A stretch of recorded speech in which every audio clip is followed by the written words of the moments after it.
and Recover Safely plan, and the data continues to show that we are making great progress. I want to start with the latest on testing.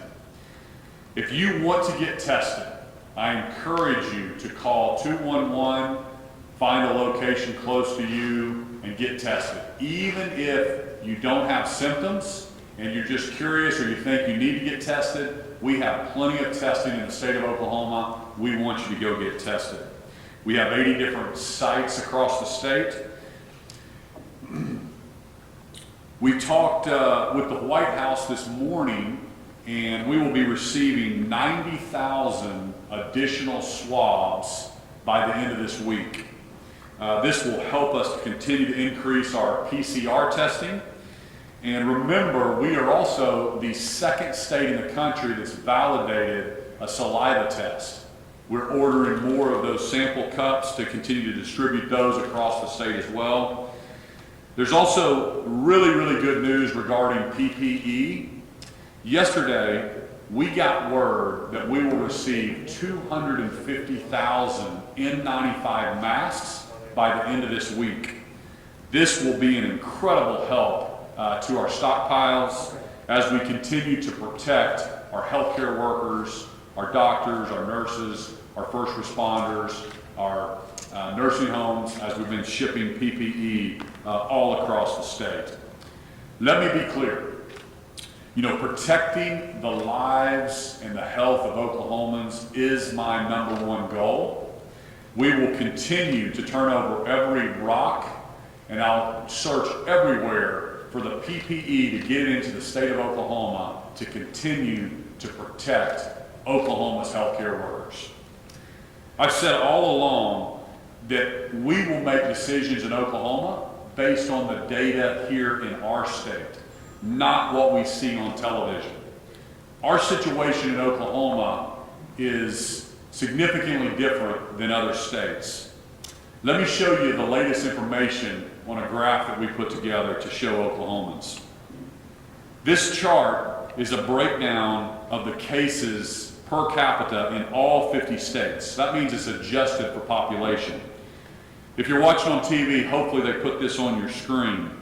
You can see New York in the far left. Most of the New England state is on the far left, and you can see other states you recognize, you've heard about on the news, Louisiana and Michigan. And then Oklahoma is over here on the far right.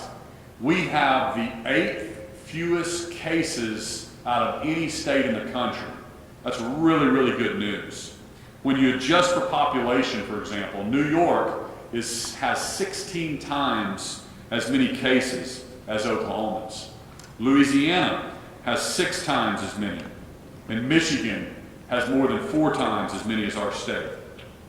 Oklahomans, you have really done a fantastic job of flattening the curve, practicing social distancing, washing your hands, and it's really showing up in our data. This next chart shows the same thing more in a map form. It's the infection rate adjusted for population. The only states with a lower infection rate than us are Alaska and Hawaii, Montana, West Virginia, Oregon, Maine, and Wyoming. And you can see, compared to our neighbors and the rest of the country, we are in really good shape. We have the lowest, go to the next chart, we have the lowest infection rate in our region and the lowest across the entire Sun Belt. As you saw on the map, many of the states ahead of us are very spread out. And my favorite stat of all, we have the 2nd lowest infection rate of any state with a population of greater than 2 million. I also want to show you the trend on our positive test percentages. A month ago, more than 10% of our tests were coming back positive. And when we started to safely reopen our state on April 24th, we were at 6.3% positives. When we went statewide with phase 1 of our reopening, which was last Friday, we were at 5.9%. And as of yesterday, we are at 5.4% positive. So that means for every 1,000 swabs or saliva tests that we take, we have 54 that are coming back positive. That means 946 come back negative. You just have to remember that the situation in Oklahoma is very different. For example, in New York, when they test 1,000 people, 320 are coming back positive in their state. However, just because we're in good shape and the data continues to trend in our favor, does not mean we can take our foot off the gas.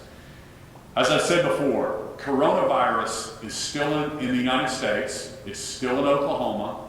We have to remain social distance. We have to continue to practice social distancing, wash our hands, and be safe, allow our vulnerable population to work from home, etc. We need to continue all of those practices to keep the trend lines where they are.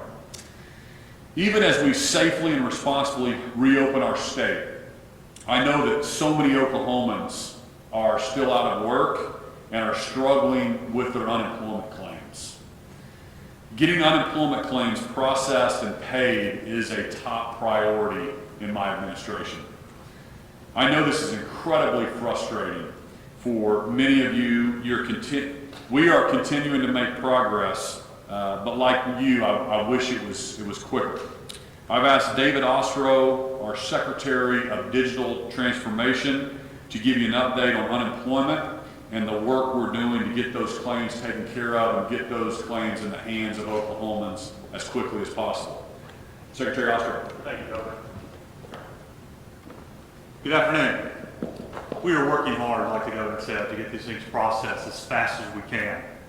So far to date, as of this morning, we've had about 417,000 claims. Keep in mind that this system was designed for between 1,500 and 2,500 claims per week.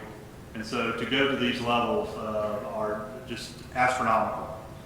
So far, we've distributed $432 million in benefits since March 15th. Again, I just want to stress $432 million in benefits. In addition to that, we've paid over 8,000 claims for the PUA, which was the Pandemic Unemployment Assistance, which is for the 1099 employee. We continue to ramp that process up. The PUA process didn't exist. We got the guidance from the Department of Labor on a Friday, and the team over the weekend stood up the information and started collecting it as fast as Sunday, the following Sunday. And so the team is working day and night to process these things. Like in any type of natural disaster, any type of incident, we have people that are gaming us. We have some fraud. We've identified about 6,700 claims that we deemed as fraud. We're working with the OSBI and the FBI to further identify. We're looking at another large batch of suspicious transactions that we are also working with law enforcement to reduce. And we have frozen some of these claims that we deem as problematic. We want the public. I hear every day from folks that say, "Hey, I've been notified of a false claim, or I've had a claim notified against me." We ask that you report that to fraud@oesc.state.ok.us. I'm working on getting a better email. That's the one it is for now. I apologize for that. In addition, our call center is making, so far we've made 1,600 calls in the last 7 days outbound for problematic claims. There's about 6,500 claims that have not been paid as of yet. 65,000 claims that have not been paid. These claims have some type of problem. Either they don't qualify, the applicant filled out the information incorrectly. So in addition to outbound calls, we are emailing these folks to try to get better information. There was a large batch that went out this morning to communicate with these applicants to get better information. Today, the OESC is running reports to identify those claims, and we're working on that. I just ask everyone to be patient as we work through these hard times. Got it?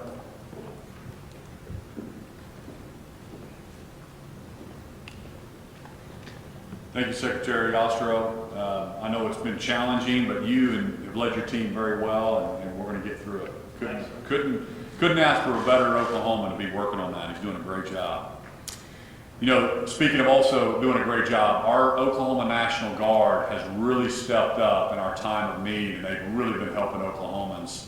We've got 360 National Guardsmen right now that are up in the fight against COVID-19, working side by side with the leadership of the National Guard. Has just been eye-opening for me, the talent that we have here in our state as citizen soldiers and airmen. They really bring a wealth of experience and talent to this fight. And as a dad of a future guardsman and the governor, I'm so proud of the work our Oklahoma National Guard has done with helping us flatten the curve and build capacity and get prepared with PPE and all the great things that they're doing. So I'd like to ask Brigadier General Tommy Mancino.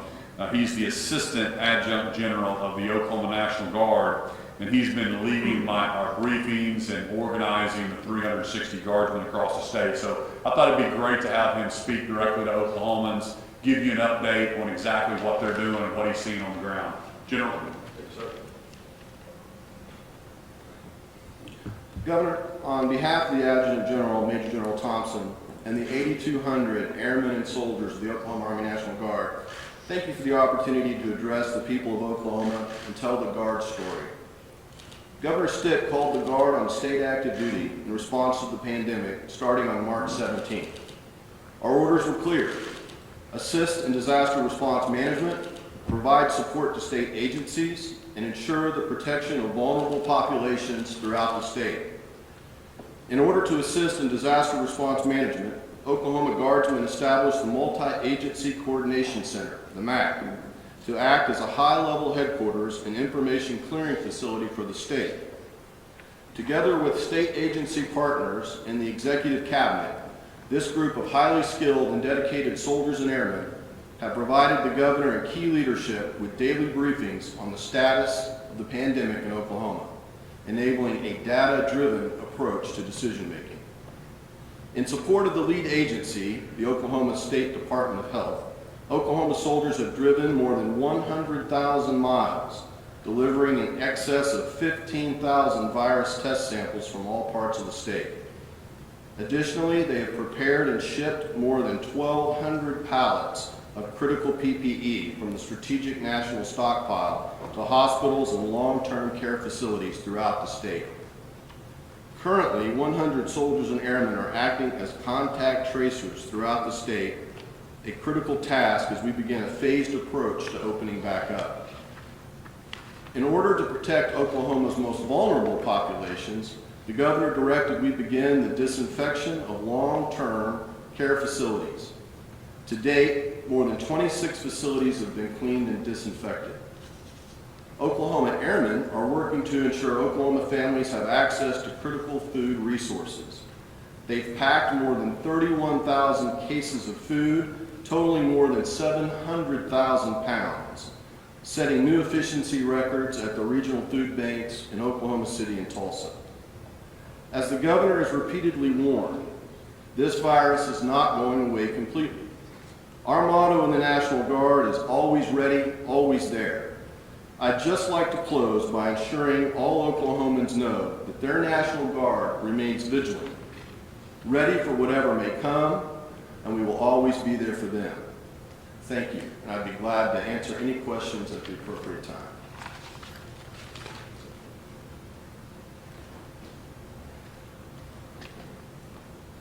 Thank you, General. You know, as a reminder to Oklahomans, we are on track to continue with our safely reopening plan. We will continue to make decisions based on the data in Oklahoma, but we are on track to begin phase 2 starting May 15th, next Friday. But like I said back in April, the better we do with social distancing, the quicker we would get back to normal, and that remains true today. The better we do with social distancing, washing our hands, taking precautions, the quicker we can move to phase 2 and then phase 3. We always reserve the right to back up, to extend into these phases if we see the data changing if we see any of those early indicators showing positive test increases or hospitalizations starting to peak. As a reminder, my Safer at Home order is still in effect for the most vulnerable population, our elderly population, through May 15th. Still important that they stay safe at home. Oklahomans, we are making great progress. The data in our state continues to look good. Thank the Lord for that. Continue with the social distancing. We are going to get through this. So God bless you. God bless the great state of Oklahoma. We'll open it up to a few questions. Governor, can I ask, I have one for you, Governor, if that's okay for you, and then I have one for the Secretary. For you, Governor, you just kind of spoke to this a little bit. You said we're all on track for next Friday. Are you concerned at all that we could see an increase once we hit 2 weeks from your reopening, when we start to see the data from those days start to come in?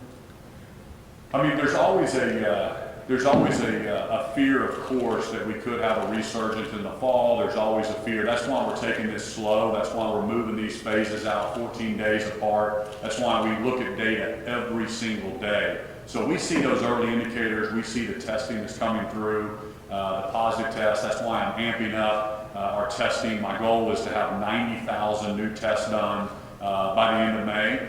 We currently, right now, we're around 85,000 tests. We're upping our antibody testing, which I think is going to give Oklahomans a lot of confidence that 5–10% of the population may have already been asymptomatic but already started developing antibodies. That's what some of the early indications may show. So we're going to continue to test. We're going to continue to watch the data. And like I said, we can obviously move phases out or back up on anything if we're seeing any kind of trends changing. Along the lines of testing, before you go, if you don't mind, since you were talking about it. Last week you talked about the Blue Cross Blue Shield global testing. Are all 9 of those sites up and running now? I don't know if all 9 sites, are they? Starting this week, scheduled on our website. Okay, starting this week, all 9 of the mobile sites will be up. That will be in addition to our 80 mobile sites we already have up. We've never taken those down. But we wanted to take these mobile sites into some populations where maybe transportation was a problem to get testing in other, other areas of the cities that may have trouble getting to our sites. So that was the purpose of those. So I think you had a question for Secretary Ostrow. Yeah, sorry, I didn't want to do 2 in a row. Mr. Secretary, wanted some clarity. When you're talking about claims, are you talking about all claims, or are you talking about just pandemic, unemployment assistance claims? And just for clarity, how many PUA claims have you all gotten, and how many have you paid? We have about 18,000 in the system, and we've paid about 8,000 of those currently. We're working with our outbound calls to get most of those processed in the next couple of days. Keep in mind, it's new technology, which was very easy to build, but marrying that with the old technology to be able to process it was a technology lift. But it's complete. Governor, you were talking about looking at data, and I think that one of the areas that you were talking about looking at data, Governor, and I think one of the areas that a lot of people think is interesting data-wise is the situation in Texas County and the Panhandle. I think the numbers show that they've had 270 some total cases, about 164 current cases, and I think if you take that, extrapolate that out, that equals roughly 820 per 100,000 people. I think the state's number overall is 105 per 100,000 people, and the national average is about 375 per 100,000 people. So that situation in Texas County seems pretty intense. What can you tell us about that? Are there any extra steps being taken? What are you hearing from people out there? Sure. And I brought our Secretary of Agriculture, Blaine Arthur, to actually address that. I want Oklahomans to know exactly what's going on. That is a hot spot up there in Texas County, which is in the Panhandle in a processing plant. And Secretary Arthur, why don't you come up and kind of give us an update on what you're doing, working with that company and what we're doing to test. Thank you, Governor. Good afternoon. Certainly very aware of the situation there in the Panhandle. The industry reached out to us early on in this situation. They've coordinated well with other cabinet members, certainly Secretary Lothridge and Secretary Schrum, so that they could keep the health and safety of their employees as a priority there in their facility, and they have done a lot of really good things to make that a priority. Certainly keeping the food supply secure is something that's important to all of us as well. So we are very engaged with all of our ag groups and all of those commodity groups to make certain that, number one, we're keeping the health of those ag essential employees as a priority, but we're also making certain that we're maintaining a safe food supply for all of our consumers. So we have regular dialogue with them, making certain that they have the PPE that they need. Oklahoma State was able to do some 3D printing of face shields specifically for them in their location in a very short time frame. So certainly great coordination with emergency management and with Department of Health and everyone to make sure we take care of those employees, but also maintain that food supply. Thank you. If I could follow up, Governors, for you as well, or Secretary, I appreciate your time. I'm looking at the executive order report on the coronavirus website that you guys have. And if I go down by county, Tulsa has 302 ventilators, Oklahoma has 358, Texas County has 2, Texas County has 20 collection kits according to this data. So are there any, broader efforts to say, well, we have a hotspot, we know this.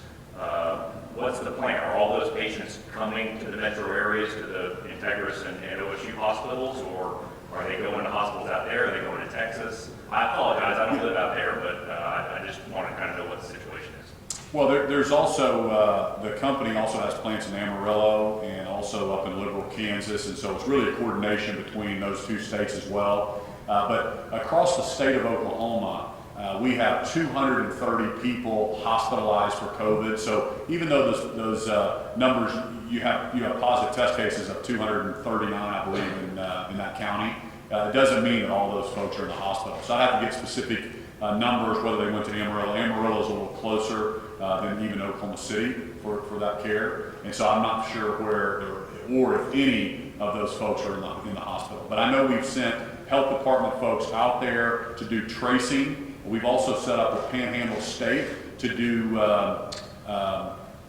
housing for those positive patients or for the workers. I think the company is still deciding whether they want to put the positive patients in the housing there at Panhandle State or their actual workers because they're trying to keep that food supply, keep the processing plant open as safely as possible. It is open today. It is open today.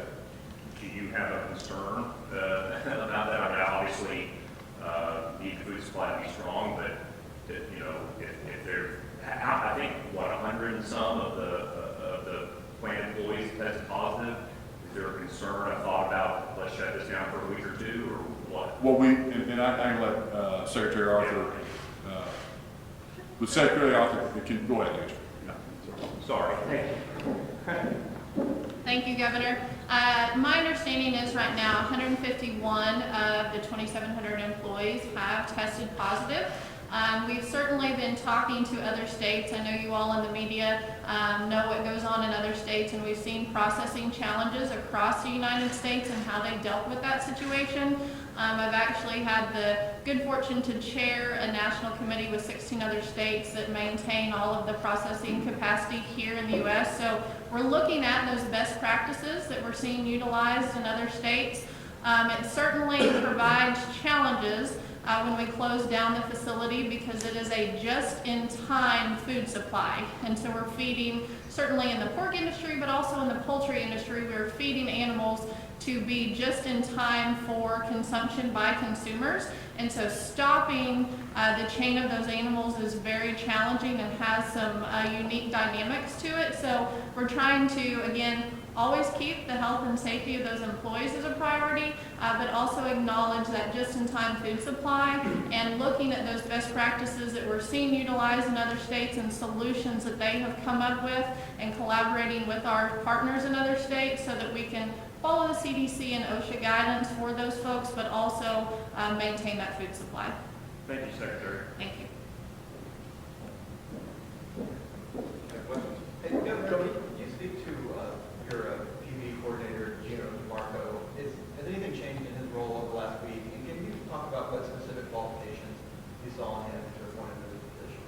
Sure.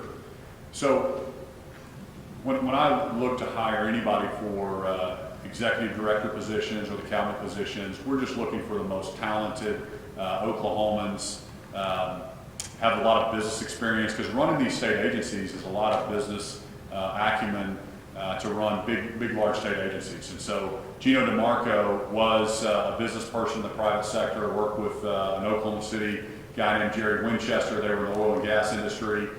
We brought them out of retirement. They're running tourism, which is a $80 million state agency with hundreds and hundreds and hundreds of state employees. And so that's been my playbook. As a business person, I'm trying to bring the most talented people to every single state agency, because these are big CEO roles, and so have tremendous confidence in Gino. And so when the COVID crisis came about, PPE was critical to protecting Oklahomans. I needed it for our first responders, for our doctors, for our nurses, for our hospitals, for our nursing homes.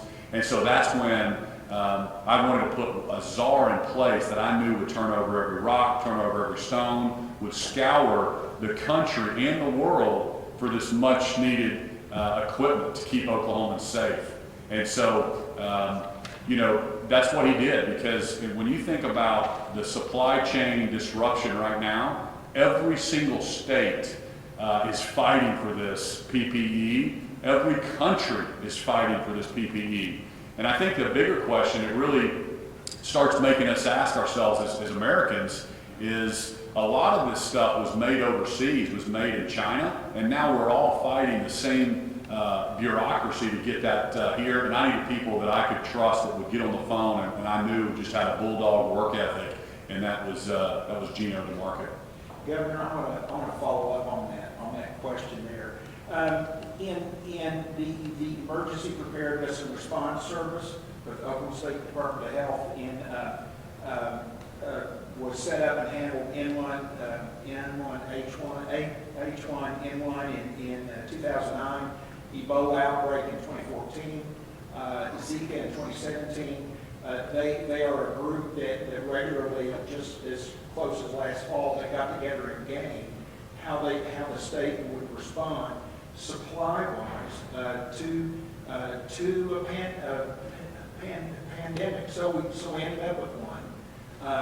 Why when you have that group, they've been rehearsing, they've been going over things. Everyone, you know, in any large organization knows that supply is one of the hardest parts of that. They have gained that, prepared for that. Then why did you sideline them and go over to tourism to pick somebody up? Yeah.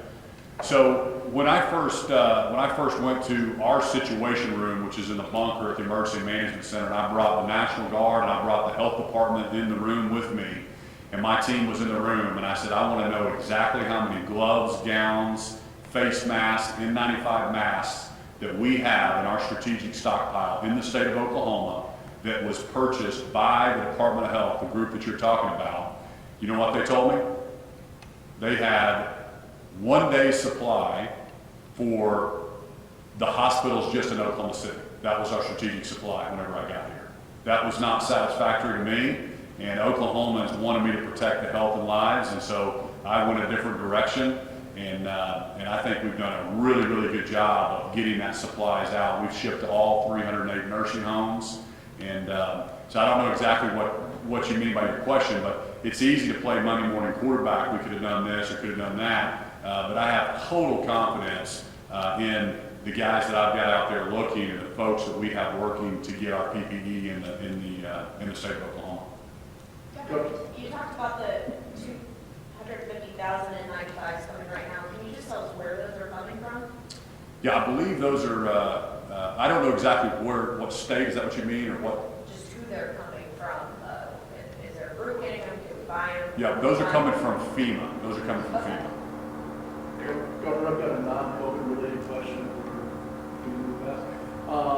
The legislature tomorrow expected to pass fiscal year 2021 budget.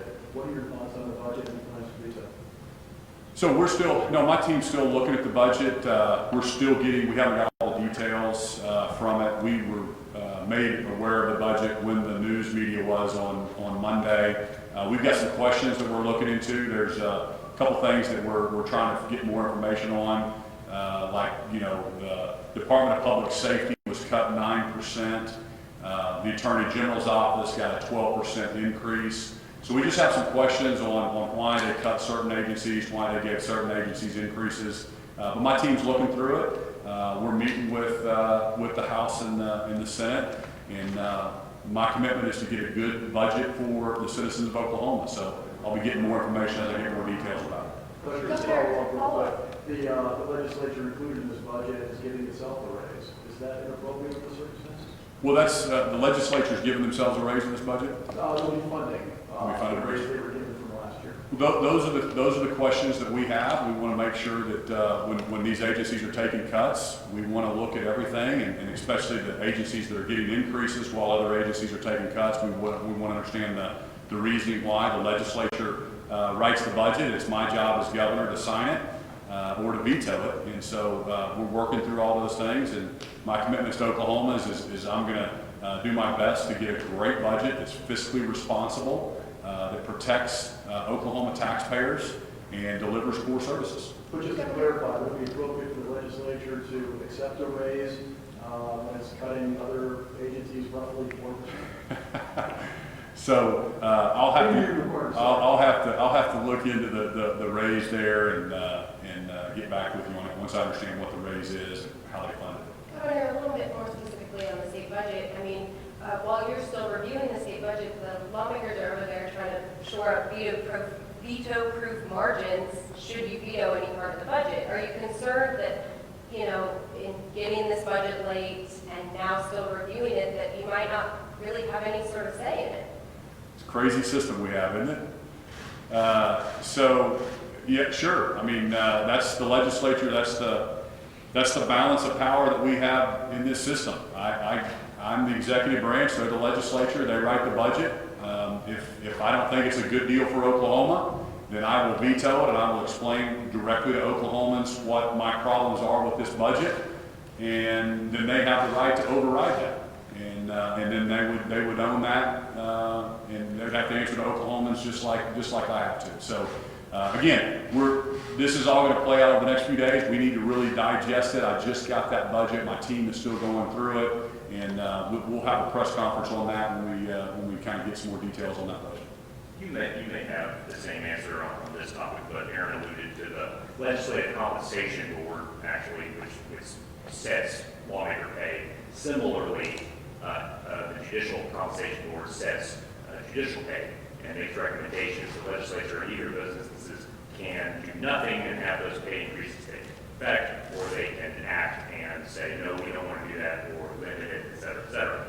The Judicial Compensation Board recommended 9.2% raises. The legislature did some negotiations and settled on 4.5% raises. At the same time, the judicial raises are tied to the district attorney's salaries.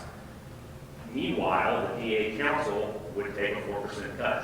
Have you looked into this issue at all? I'm sure you don't want to make the Supreme Court mad as governor, but what are your thoughts about the idea of judicial pay raises, right?